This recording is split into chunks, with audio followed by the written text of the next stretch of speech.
Inventamos entre todos la máquina de pensar. Acompáñenos en un viaje a través de los universos que vibran dentro de los libros. Bienvenidos al corazón de las palabras, la máquina de pensar. Conduce Pablo Silva Olazábal. Produce Gustavo Germán. Auspicia Biblioteca Nacional.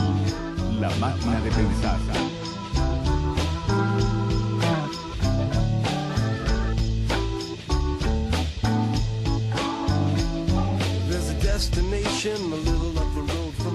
Amigos, ¿cómo están? Bienvenidos a Radio Uruguay, bienvenidos a La Máquina de Pensar. 2014 arranca La Máquina de Pensar un poco más tarde por la cadena nacional de radio y televisión.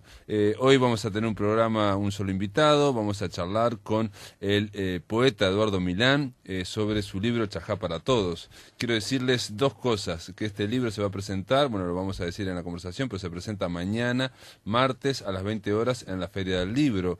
Y me gustaría avisarles de otra presentación que va a tener lugar el miércoles a las 20 horas en la Feria del Libro, también en el Salón Azul. Se va a estar presentando la edición 40 aniversario, 40 años de la novela Pepe Corvina de Enrique Strázulas, un clásico de la literatura uruguaya. Se presentará el miércoles, reitero, es apto para con entrada libre en la Feria del Libro, en el Salón Azul, y va a estar, entre otros, al final, obviamente va a estar el propio Strázula, Enrique Strázula. Estaremos nosotros también, junto a Carlos Liscano, Carlos Maggi y Roger Mirza, y va a haber una actuación especial, esto es interesante, de Héctor Numa Moraes, que fue quien puso la música a el poema original que originó todo, que fue Pepe Corvina, después fue un cuento, después fue una novela.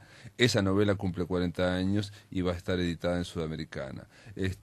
Nada más que esto, amigos, sigue la Feria del Libro, está muy interesante, hemos ido por ahí, el jueves estuvimos en la presentación del libro de Leonardo Borges, y nada, disfruten de esta entrevista con el poeta Eduardo Milán en torno a este libro llamado Chajá para...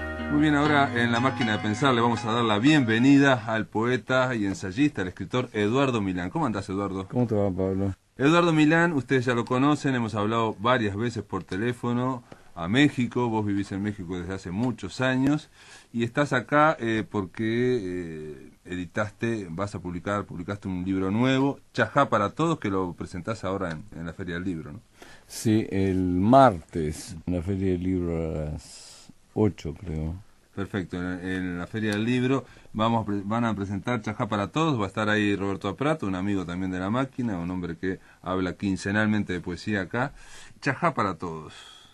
Y mirá, es un poco raro eso, pero vos sabés que es una obsesión, porque yo no soy un tipo demasiado ni sentimental, ni cultivo ningún tipo de fijación de carácter infantil, pero esta es una, y este tipo de ave, bueno, este pájaro particular, me llamaba la atención porque, aparte de su aspecto y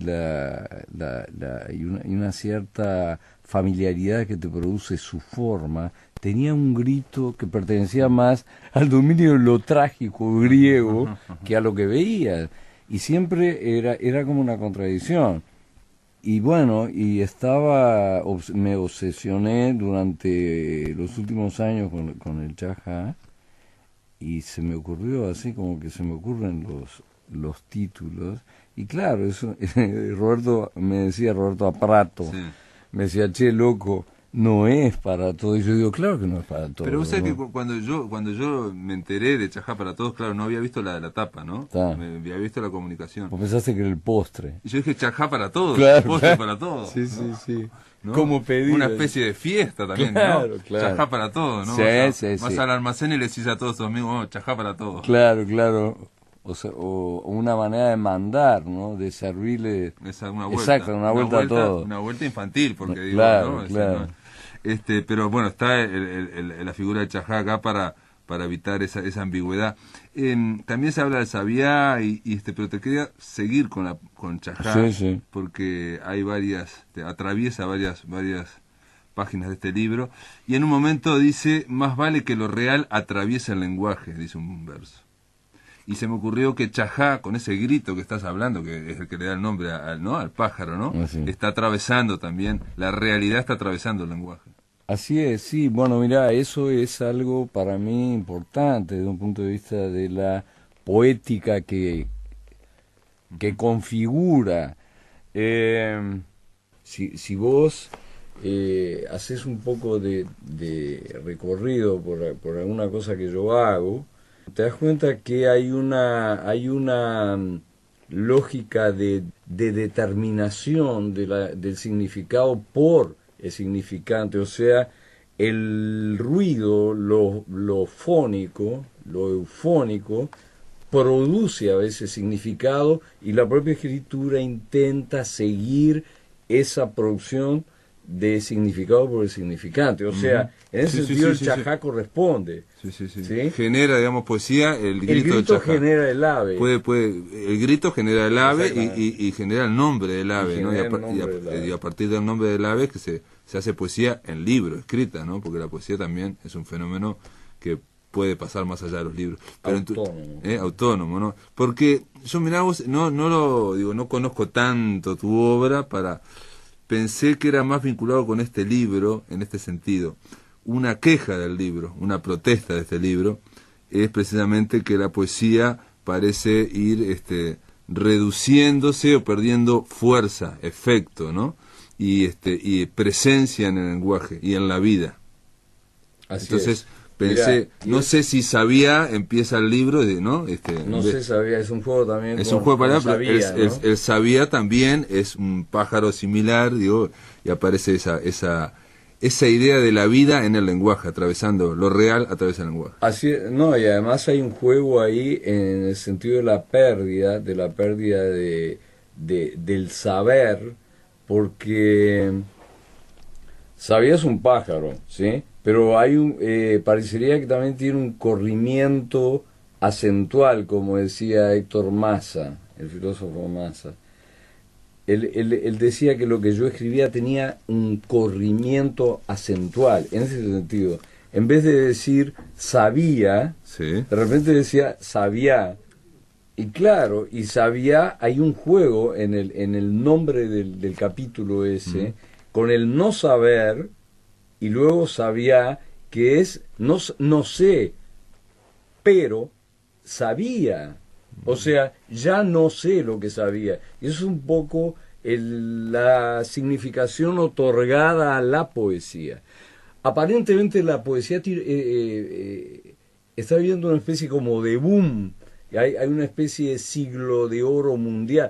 Pero una cosa es la cantidad, o sea, la hiperproducción. Sí, y en Uruguay, por ejemplo, se está hablando de una gran producción poética, por ejemplo. En México se habla de una gran producción poética, o sea, hay una crisis civilizatoria, digamos así, que lo vivimos como desde el punto de vista global y desde el punto de vista del auge de un cierto capitalismo de consumo, que te hace creer que también la circulación de este tipo de producción simbólica como la poesía alude a un gran momento de la poesía. Yo creo que no es así, porque de alguna manera estamos consumiendo un tipo de producto o de producción simbólica bastante rebajada en su intensidad real como poesía.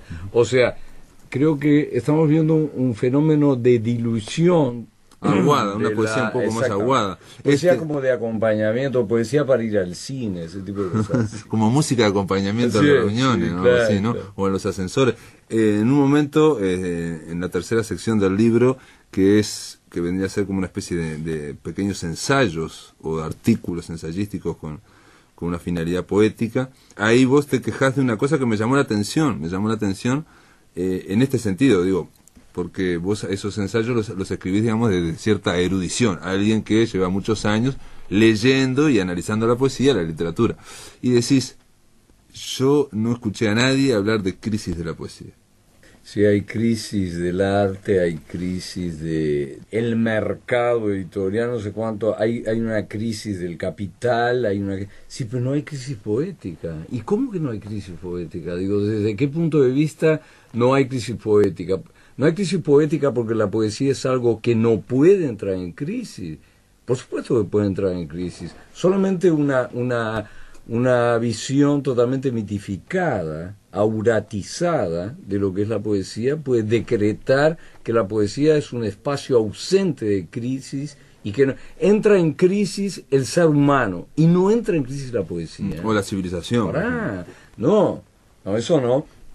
Y esto que vos llamás ensayos, que son, yo les puse prosapiens, con una especie de palabra inventada que tiene que ver entre prosa, saber, un regreso al sapiens, una apelación y la prosapia. Y la prosapia. La prosapia es... una palabra muy poco usada. Claro, la prosapia es una palabra que ya no se usa, ¿no? Y el Homo sapiens, como sabemos, se dio lugar al Homo videns, y eso es un acto, eso es un hecho totalmente comprobado y no sé si letal, porque el corrimiento, el desplazamiento entre el hombre que piensa y el hombre que ve significa un salto cualitativo en sentido contrario, tal vez, porque el hombre que piensa, entre otras cosas, porque no ve. Si ve, ¿sí?, la facultad de organizar el pensamiento se reduce a prácticamente lo mínimo.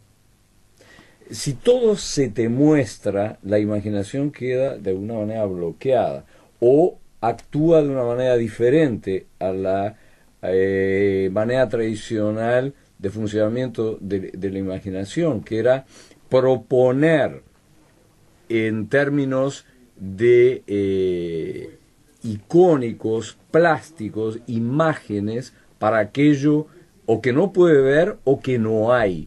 Pero si te muestran prácticamente, si se agota el campo de posibilidades de la imagen, de lo que hay, te vas a dedicar a imaginar qué. Vos decís, un problema. en uno de estos digamos, en estos artículos, en estas prosapias, no sé, prosapiens, decís que una especie de ciclo que empezó en el romanticismo y que fue cambiando, pasa por el surrealismo, va pasando por una serie de ítems, como que se cortó, ¿no? Que sería esa cuestión de una poesía más intensa, que venga del inconsciente, ¿no? Algo que venga... ¿Qué fue lo que se cortó ahí? Porque vos decís, se cortó o quizás ya se extinguió, no recuerdo bien las palabras, pero digamos, las palabras era como que en estos 2 siglos venía algo y se cortó ahora. Hay 2 niveles, Pablo. Mirá, hay uno que tiene que ver con la genealogía histórica de esa crisis. Y sí, hay algo que arranca en el romanticismo, pasa por el simbolismo francés, pasa por el idealismo romántico alemán, pasa por la categoría, que es una categoría estética, la de la muerte del arte hegeliana, entra en el siglo XX al dominio de las vanguardias estético-históricas y después se acabó el cuento, ¿sí? Hay un intento de retomada en los 60 que es muy importante, pues se va todo. ¿Pero qué sería eso, digamos? Es la idea de algo... Hay una vivencia de lo poético como intensidad. Por ejemplo, y están los ejemplos. Rimbaud, Mallarmé, Baudelaire antes, Hölderlin, y lo que entra con, yo qué sé, con Dada, Breton, Lisinski en Rusia, yo qué sé, lo que quiera, toda esa... Una ruptura, digamos, una especie de ruptura también, un agotamiento de una pasión, diría Alain Badiou. Hay una... En el siglo XIX se estructura el pensamiento de tal manera y en el siglo XX hay una reventada de realidad. ¿Sí? Ya, ahora que está de moda, se conmemora 1914, vos tenés el ejemplo Sí. de lo que revienta inmediatamente pensando el siglo, que es una carnicería nunca vista. Y es una carnicería nunca vista porque el siglo anterior se pensó la carnicería. Estás hablando de la Primera Guerra Mundial. Primera Guerra Mundial. O sea, 100 años de la Primera Guerra Mundial. Claro, que es el efecto, el mayor impacto es la primera, la segunda es Sí, efecto de la Primera Guerra Mundial sobre todo este proceso y sobre, bueno, el fin de siglo. Se cayó un mundo ahí, se derrumbó un mundo. Y las vanguardias en arte son, de alguna manera, la imagen de ese mundo caído. Ese mundo caído, sí. Son la expresión, la última expresión.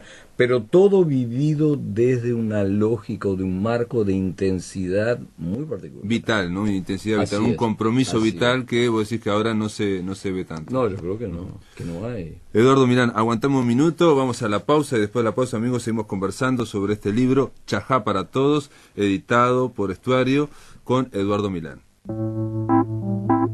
En el aire de Radio Uruguay, La Máquina de Pensar.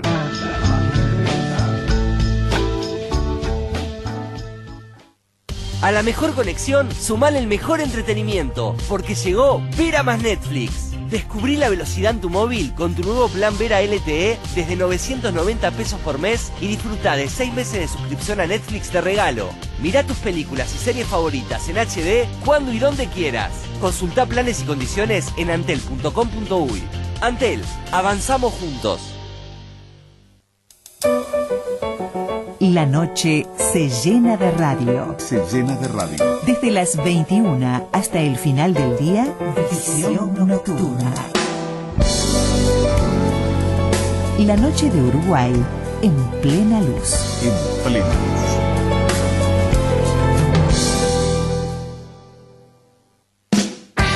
Este martes en Radio Uruguay. De 10 a 12. Salto, la Junta Departamental solicita la intervención del Tribunal de Cuentas en la administración de la Intendencia del Departamento. De 10 a 12. El Movimiento Nacional Gustavo Volpe organiza el encuentro Adolescentes, medidas represivas o promoción de derechos. Un debate multidisciplinario que interpela la iniciativa de bajar la edad de imputabilidad. De 10 a 12. Con estos y otros temas, los esperamos desde la hora 10 para seguir compartiendo la mañana Con otro aire.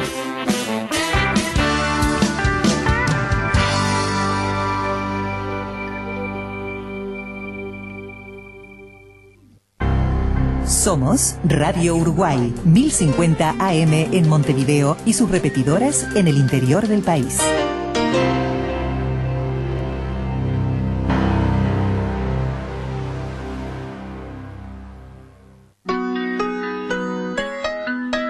Para comunicarte con la máquina, envía un SMS al 099 78 0066 o un correo electrónico a lamaquinadepensar@adinet.com.uy.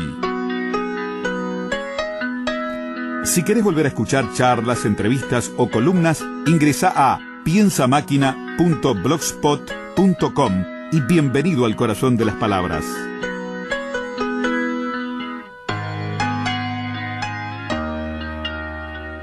Seguimos, amigos, aquí estamos conversando con el poeta Eduardo Milán sobre este libro, su último libro, Chajá para Todos, editado por Estuario.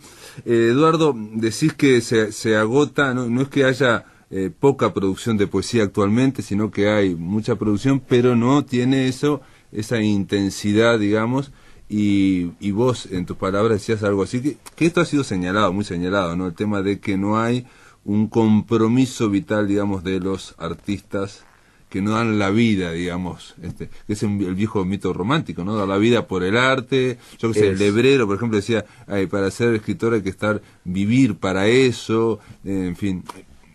Voy a lo contrario. Vargas Llosa, en el último libro de ensayos que, increíblemente, mirá que voy a citar a Vargas Llosa, él decía que, como se ha terminado la fe en el arte, todo el mundo quiere producir, y entonces si vos no tenés una cierta fe no podés arriesgarte, no podés embarcarte en un proyecto que dura 1 año, 2 años de tu vida, arriesgando si es que no tenés una fe. Si lo estás pensando solo para producir y para que se venda en el mercado... Sí. Bueno, eso digo, es agudo lo que dice Vargas Llosa, como decís vos, aunque lo diga Vargas Llosa, pero No, lo lamentable del caso Vargas Llosa ahí no es tanto la agudeza que puede tener. Él es un ensayista y un tipo que ha pensado cosas de una manera bastante fuerte. Ahora, lo que te digo es el problema del nombre. Ese nombre es una paráfrasis, casi una cita de un libro de Debord. De Guy Debord, sí, de Debord. Que vos lo citás también, Debord. La civilización. La sociedad del espectáculo. La sociedad del espectáculo. Sí, ¿no? Y de hecho las ideas que sacó Vargas Llosa probablemente están muy basadas en ella, ¿no? Sí. Es más, él se configura como escritor de la antigua usanza en cuanto a vivir, digamos, sentado para escribir, digamos, invirtiendo, digamos, una serie de tiempo. Él lo que dice es que falló esa fe ahora, no hay, digamos, ¿no? No hay, y de alguna manera se escribe, bueno, profesionalmente, ¿no? Son los escritores como que en un ejercicio de literalidad violenta escriben, y como escriben, generan un producto, y el producto aparece en el mercado, loco. O sea, como dijo Adorno junto con Horkheimer en 1943, hay una industria cultural. Y lo que yo quiero decir es que la poesía no escapa a la industria cultural. Pero vos no estabas en la industria cultural, mira, la pregunta que te hago. Si yo estaba en... Y bueno, al ir a México, estar envuelta, revista Vuelta, con Estadio Paz, eso es parte de la industria cultural. Bueno, eso es parte de un cierto establecimiento cultural. Establishment, sí. Sí. No es tanto de industria, porque industria quiere decir, en términos de Adorno y Horkheimer, lo estrictamente vinculado a la producción y a la producción masiva. Industrialmente es producir para consumo, mucho, ¿no? Y hay una industria así, quiero decir, sería la industria de productos simbólicos, como hay una industria de productos cárnicos, o como dicen en México, una industria de perecederos. Claro, o como se habla ahora, cuando estoy pensando, ahora te escuchaba, digo, lo que tiene Eduardo Milán es que levanta centros para todos lados, así como se habla a nivel de la industria ganadera en Uruguay, de la trazabilidad, se podría hacer la trazabilidad cultural, ¿no? Trazabilidad. No, porque se sabe ahora que hay en un chip, ¿no? Que de dónde se crió esta vaca, no sé qué fue lo que hizo, cómo llegó al mercado de Estados Unidos, donde un médico la puede mirar con el celular y ver, ¿no? De sacar toda la información. Esa es la trazabilidad, digamos, ¿no? O sea, que es una garantía. A nivel cultural habría que ver de dónde viene cada producto. Claro, sí, por supuesto. Sí. Dice, es muy crítico, digo, porque al hablar de Adorno y todo eso, pasás de lo cultural, de lo poético, de la crisis de la poesía, al hablar de la crisis económica, te metes en algo crisis de mundo, política, ¿no? Llegás a decir en uno de estos ensayos que hay que ser constructor de ruinas, te preguntás y dicen, no reproductor al menos de lo visible arruinado. Claro. Sí, porque, bueno, una de las tendencias que tenemos entre esta hiperproducción es una especie de tendencia a repetir, y si no a repetir exactamente, hacer una especie de cover de lo que hubo. Y yo sí creo, y creo que lo meto ahí en uno de estos textos, yo arriesgo la hipótesis de que el cover señala exactamente una especie de etapa terminal del arte como riesgo. Sí. Ahora viene o sea, aquello que era la generación en el lector de un espacio para lo imprevisible, se traduce todo a previsible, y aquel espacio para lo imposible se vuelve absolutamente posible. Y sobre todo se vuelve, y eso lo decís también, se vuelve todo comunicable. Así todo es perfectamente comunicable y entendible y comprensible, cuando la poesía, el arte debería jugar con el misterio. Debería ser puente con el misterio, ¿no? Que no siempre es comunicable, ¿no? Claro, no, además hay ahí una... Benedetti, por ejemplo, tiene un libro que vos conocés que se llama Poetas Comunicantes.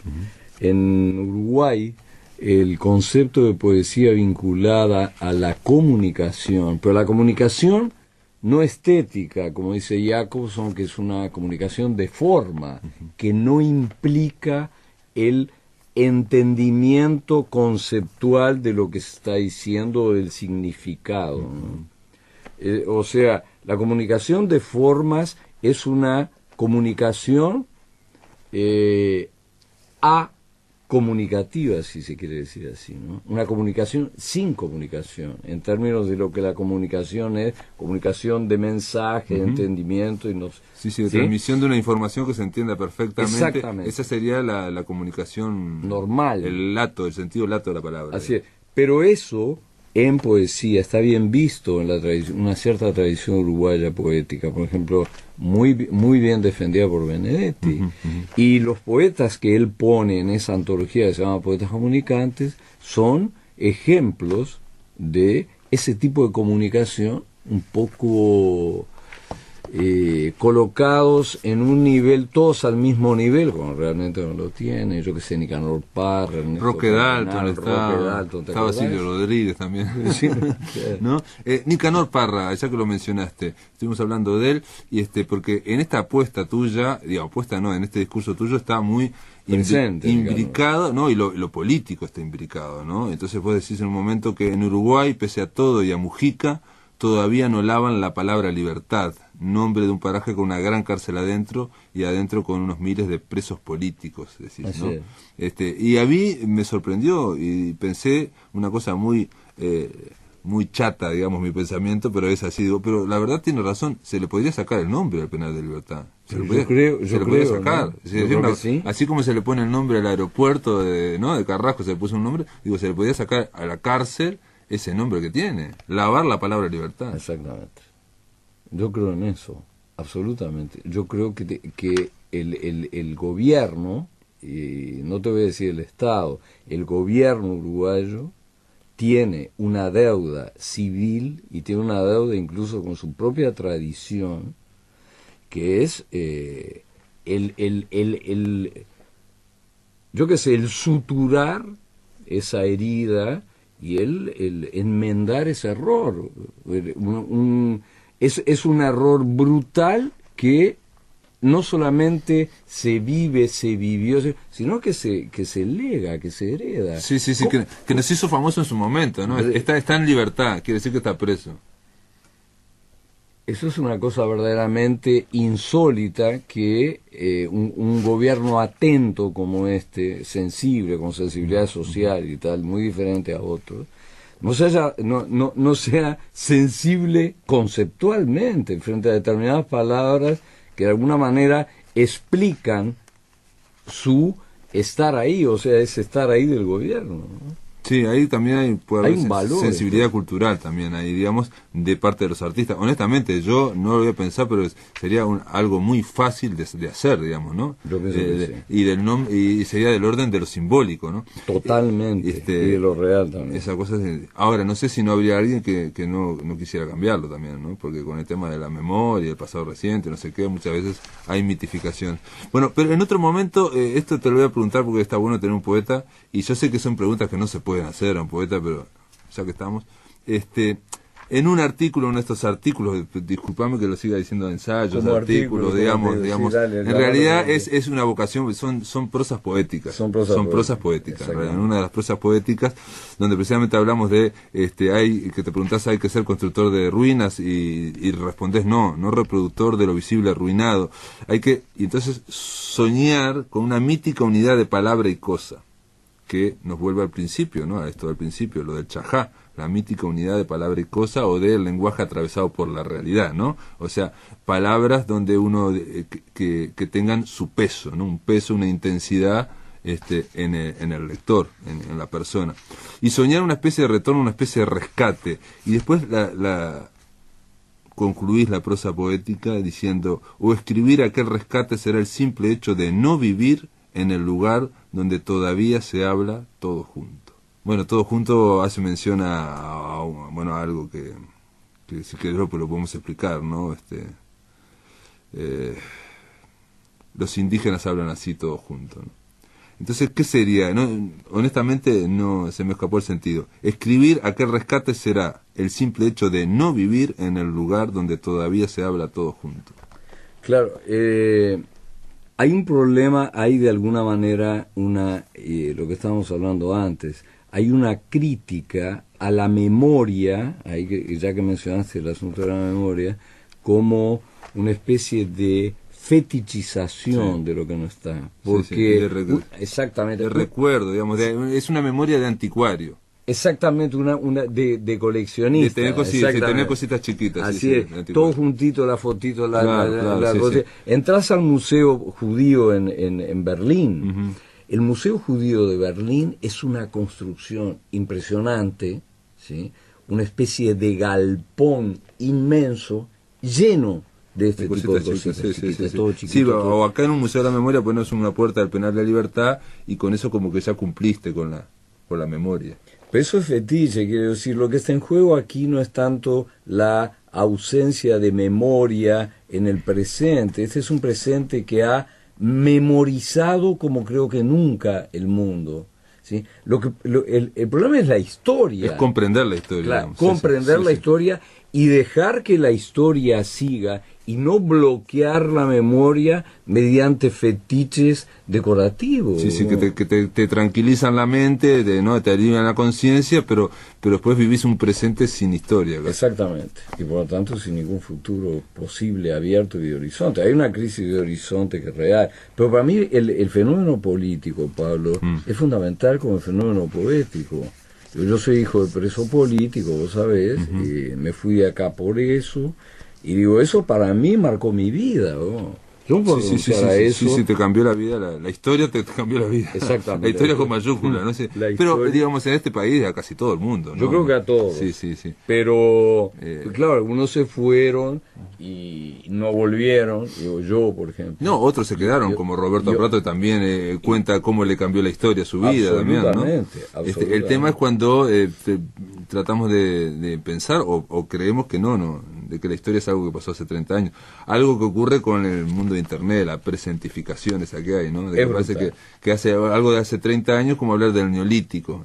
Digo, nosotros con el neolítico casi no tenemos contacto, ¿no? Eso nos cambió. Ahí sí acabas de introducir un elemento que es la transformación, que es el peso del espacio de la virtualidad en nuestra vida, loco.